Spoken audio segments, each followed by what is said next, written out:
Hai semua. Oke, kali ini saya akan membahas tentang penghapusan piutang. Nah, untuk memahami penghapusan piutang, maka kita harus mengerti dulu apa arti dari piutang. Piutang adalah tuntutan kepada pihak lain berupa uang, barang, atau jasa yang dijual secara kredit. Maksudnya,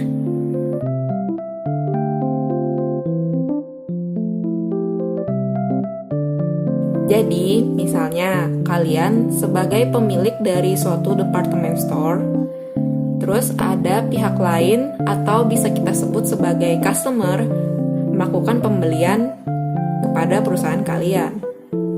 Nah, berarti kalian melakukan penjualan secara kredit kepada perusahaan itu dong.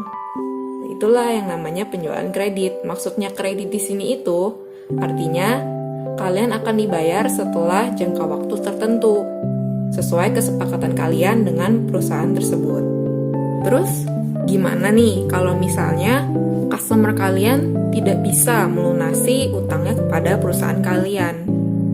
Makanya di sini muncullah penghapusan piutang, di mana piutang yang sudah tidak dapat ditagih maka akan dihapuskan. Terus, gimana sih sistemnya? Nah, pada metode cadangan itu, jadi, setiap akhir periode, suatu perusahaan pasti akan mencadangkan kerugian piutangnya. Misalnya nih, perusahaan kalian mempunyai saldo piutang 200 juta. Nah, kalian mau mencadangkan sebesar 2% dari saldo piutang tersebut. Maka, cadangan kerugian piutangnya adalah senilai 4 juta dan kalian akan membukukan 4 juta ini ke dalam akun cadangan kerugian piutang di sebelah kredit. Oh iya, jadi piutang dan cadangan kerugian piutang ini berlawanan ya. Jadi kalau misalnya saldo cadangan kerugian piutangnya itu naik, maka saldo piutangnya itu turun. Nah, berikut jurnal-jurnal penghapusan piutang metode cadangan.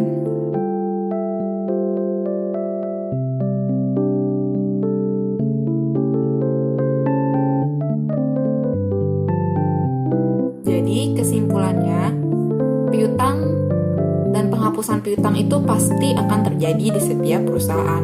Nah, dengan menggunakan metode cadangan ini akan memudahkan perusahaan untuk mengendalikan dan menghitung cadangan kerugian piutangnya maupun saldo piutangnya.